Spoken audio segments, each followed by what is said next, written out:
Boom. Today, we talk about the game of the year. We talk about the Pokemon League. Roll the intro.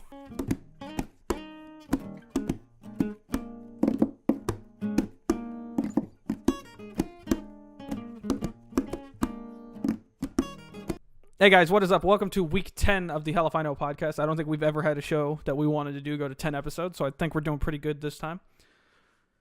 Turn up. Like Max said, this week we got some things on the docket. We got No Man's Sky, which is the game of the year for this year, last year, and the year before, depending on who you ask. We have a new show that rolled out on the channel this weekend, the Pokemon League, which is us and a group of friends doing weekly Pokemon battles with a lot of rules that were hard to sort out at first, but now everybody seems to understand them. And then I have a rant I want to get to later about art and something I see online a lot that pisses me off. But to start, we have No Man's Sky. Yeah, we both got sucked into that game off Stefan's recommendation. That's a good... Okay, so the game is amazing. I recommend it. I think it got... We were talking about like the little things it got right. Like if we're dead on, you talk about like the sense of there's no up and down in space. They really got that right. I don't know how they got it right, but they did. Maybe I'm just a nerd and think that way, but I think they nailed that. I like the graphics of it. My current wallpaper is a screenshot because that's how good looking the game is when you put it in photo mode. And then... I've not tried photo mode yet. If you had to give... Okay, so you give your overall review, and then I'll give my overall review. Well, I haven't really played enough to actually give a review, I don't think, but... Okay, it's... Your impression so far, how about that? There's a better word for it. Your impression so far. I enjoy it, even though I'm playing on a flipbook, but that's not the game's fault. That's my computer's fault, my processor, my video card. I don't have enough RAM to run the game at the frames that I would like. But so far, it's been a lot of fun. I've played a little bit today. Hunting for an S-class freighter right now, so that's on the agenda. I got a brand new hauler last night I'm excited about. Nice. I started a new game entirely, so. I picked up a B-class hauler off of a distress beacon, so I fixed it. Mm-hmm. Flew it to the space station, and I was like, I'm not going to get an equal value ship for this. So I was like, I'll try to shoot for a hauler under this. And sure enough, a C-class hauler flew in. 0 credits to do the transfer. I was like, you're goddamn right we're buying that one. Like, I'm not going to be able to beat that price because right now I've got my ships out on expedition, and I haven't mined a lot recently. So I don't have a lot of things to sell, so I was like, I need a good turnover, and to be able to give that broken-ass ship up. Like, it had 46 slots in it versus the 35 the one I have now is. So it's like, okay, you lost 11 slots. But if you play the game, you'll know this, but I'll explain. When you find a broken or abandoned ship, a lot of the modules are filled up by broken technology, and you have to fix them to make them usable again. Yeah. And this one had like 30 of those slots filled up. So really, I went from 16 slots to 35 slots with no loss. So I feel like that was the better deal because fixing them would cost technology modules, which you have to buy, and then also microprocessors, which you can make. I learned you can make microprocessors. I didn't think you could. You can make them. You just gotta but you have to find that blueprint. Yeah. So really, honestly, I think the best thing to do when you find an abandoned ship, if it's mostly broken, which they almost always are, just fix it, take it to the space station, turn it over immediately. Just try to sell for a class lower. Or sometimes you can get, like in some systems, if the economy's strong enough, you can get an almost equal value one. Most of it seems to be the other captains are dumbasses, but that's beside the point. Oh, if you're selling stuff to, the space station, hold on to that stuff for other captains to come into the space station. Sell it to them for I think like 10% more. It depends on the captain. Because, Platinum is always worth a lot on the Global Trade Network or the Galactic Trade Network. But with other captains, it seems to be worth less. Like, in the market, like last night when I was selling, which I know the market switches and so did they. But I tried to sell it to a couple captains, and it was showing, like, minus 20%, and the market was, like, minus 10%. So you just got to you got to do your homework, and you got to just keep an eye out. But some things, like, this one guy bought dihydrogen off of me for, like, above market value. And I was like, interesting. Must be out of gas. But because I couldn't think of another reason. I was like, that's an odd, like, for such a cheap item, it's odd that he wanted it over market value, but whatever, dude. I guess that's part of the randomly generated part of the game. Well, what I found cool about this, and I just found this out the other day, and this was a quick patch that they did a couple days ago. What you sell and what you buy actually affects the economy as a whole of that system. So say you like sold, $3 million worth of whispering eggs, it will actually tank the economy a bit. Yeah, because it has to recover from that kind of amount of stuff. Yeah. That's why it's like, from what it seems like, once you have a freighter or once you can jump to hyperspace, which honestly, wait for a freighter so you can do that. Now, you need to jump to hyperspace to get a freighter, honestly, because you have to come across one that's being attacked. That's the cheapest way to get one. But if you don't want to do that, wait till you get a freighter by like fair trade and then jump to hyperspace. Because as Mac and I can attest, the freighter is way more fuel efficient than the fighters are. Like the normal starships, like one tank of warp fuel only gets you one jump, where one tank will fill your entire freighter and you can jump like 5 times on that. So it's way, way, way better deal to do it that way. Currently rescuing the freighter right now. Good decision. It's good to be good out there until you get a chance. I'm thinking about attacking our freighter one day and just seeing what happens. Just see how it goes. Because you have to I think you have to shoot, if you shoot the cargo holds, I think the cargo pops out and you can collect it. Like you'll see, if you ever flying around your own freighter, mouse over the cargo bays in front of the wheelhouse, and you can actually see what's in them. It'll show you how full you are. So it's kind of a cool way you could tell on another freighter if you want to attack it or not. But I've noticed pearls seem to be the most valuable thing they ever bring back, or at least my frigates ever bring back. They seem to like pearls. They seem to be material girls up there. Yeah, I'm hoping they bring back more materials that can be used to like craft like superconductors and stuff like that. Cause I think it depends. If you like, when you look at the missions, you can see the mission type. I think because I've sent mine on exploration missions, which is more valuable for me because one of my frigates is a science exploration ship, so those are more valuable for me. But the other one is a kind of Swiss Army ship, kind of a little bit, can do everything, a little bit of everything. So now I can send them out to do more. But every single time I've sent them out recently, they've been attacked, so it's getting kind of annoying. I'm hoping this last one I sent them on, I'm hoping they didn't get attacked. They were rated 2 stars, and the mission was rated 1. I'm hoping they didn't at least get destroyed again. Well, from what I've seen, like after that first mission you do with your frigates, after that it's kind of like they're gonna get attacked every single time. It's just deciding if they win it or not. Yeah. Mine haven't won it yet, by the way. Mine have been pretty weak. One of them has a 3 combat rating, and it was like, I've seen the pirates in this system, dude. You ought to be embarrassed. Like, I wish you could fire the captain and hire another one. Goddamn. My big thing with No Man's Sky, because now we've kind of both given our reviews because we've talked about a lot of the mechanics we like. I think No Man's Sky suffered from something that gets a lot of games that are this massive. Like, if you look at the fact that this is arguably an infinite game because it's just procedurally generated. Yeah. If you take it at that, this is ambition and its costs weighed back and forth. Because the game did come out, and the game is amazing. It's a very good game. I will give it that. But it is still a little bit broken. And yeah, there's still some issues. It's kind of like Ferrari did this car, right? And this is a totally random comparison, but it'll make sense in my mind. Ferrari did this car that you could buy, right? You had to buy it for like $550,000 US. You didn't get to take delivery of the car. Ferrari keeps it for you. But whenever you want during the year, they will put it at a track for you to drive around the track, but you can't take it home or take it onto the street. They will take it back to the Ferrari headquarters, and they maintain it there.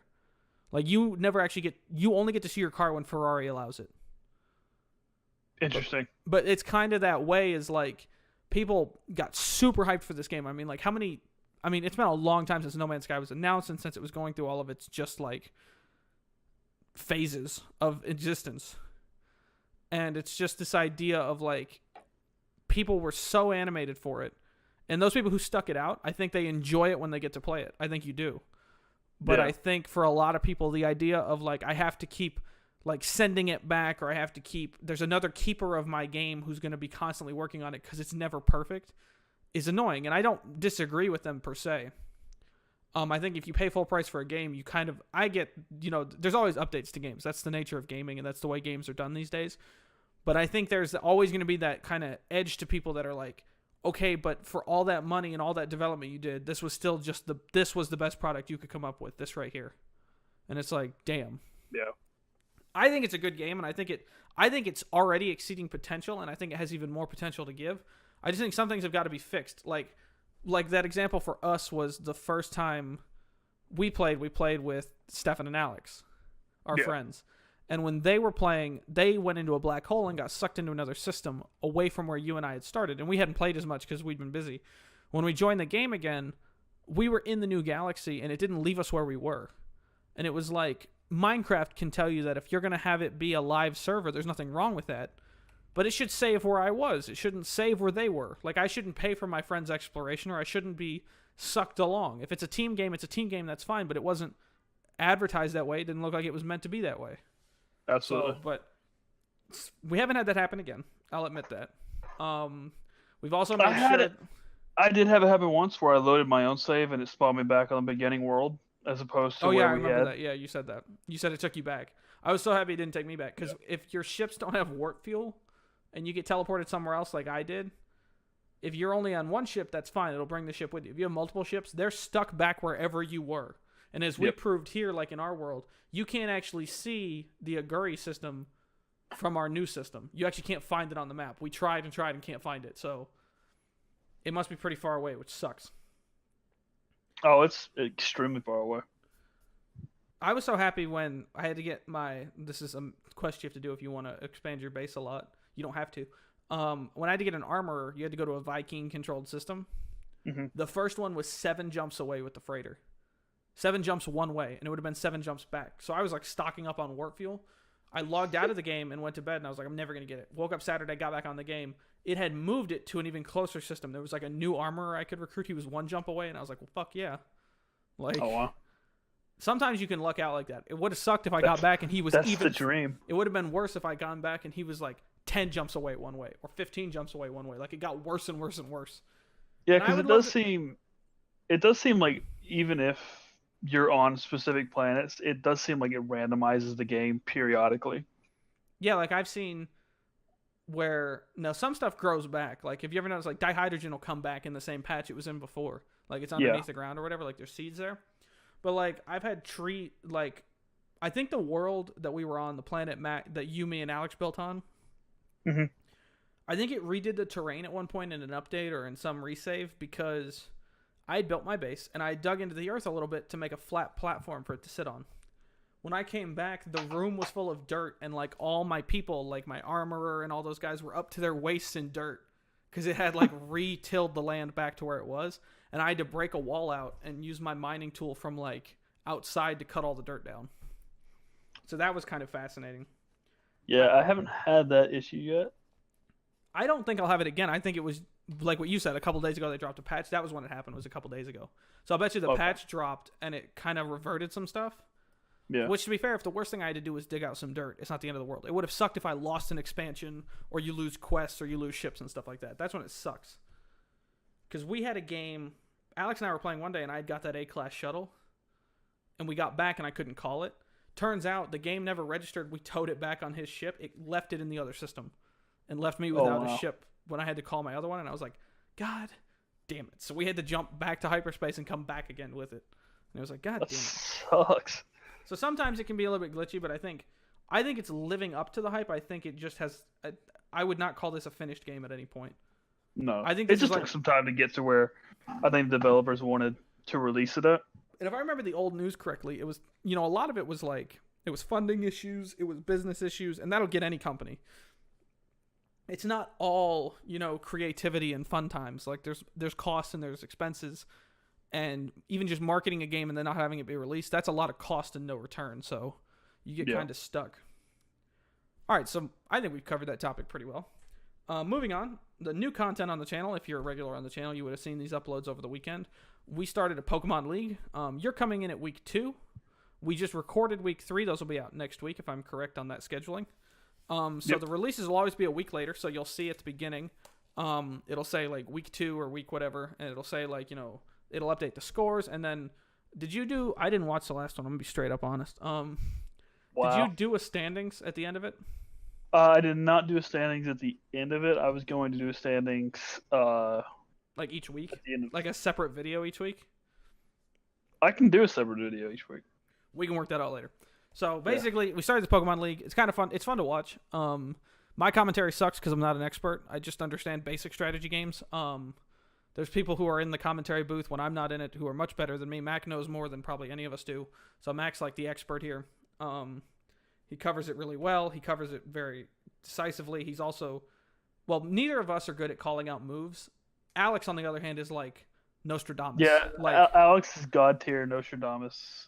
he calls it out every time correctly. Like I was watching me and Austin's battle from last week, and the only thing I think he got wrong was saying that my Skarmory had a Brave Bird, which it didn't, because you knew it didn't have a Brave Bird. Okay, so pretty much that was the only thing that I thought he got that I thought was funny was when he said if I had a Brave Bird, he kept calling it out. But let's update the standings for you guys so you guys understand where we sit going into next week. So as the weeks go on, you can pick a favorite team or you can just decide how you want to follow along. Mac, take it away. As of week 3, Let's do Amber, usernames. Let's do usernames. We'll do usernames. I think that might be a little bit easier. All right. At Helian Deku is 3-0. Prince of Flames 07 is at 3-0. One True Wappa, yours truly, is at 2-1. Navy Boy, Josh, Also here. is at 2-1. Tidiana Returns is at 1-1. High Priest of the Suckle is 1-2, aka Das Boot. Curly Fries is at 0-2. Cataline 0-2, and Brave Banana 0-3. And that wraps up your standings recap. That is after week 3. After week So 3. this will be what you watch this upcoming weekend after this podcast comes out will be what made the standings to that point. So going forward, you'll know where we are. Because like I said, the recordings are always a week off. Yeah. All right. So I hope you guys enjoyed this podcast. Should be just about on normal time this time. Nothing happened that might have caused us to have to re-record anything. No, not at all. The magic of movies. But yeah, so thank you guys very much for watching. I hope you guys have a good day and a good week. And as always, stay awesome. Thank you. Bye-bye. Still got nothing to whisper at the end.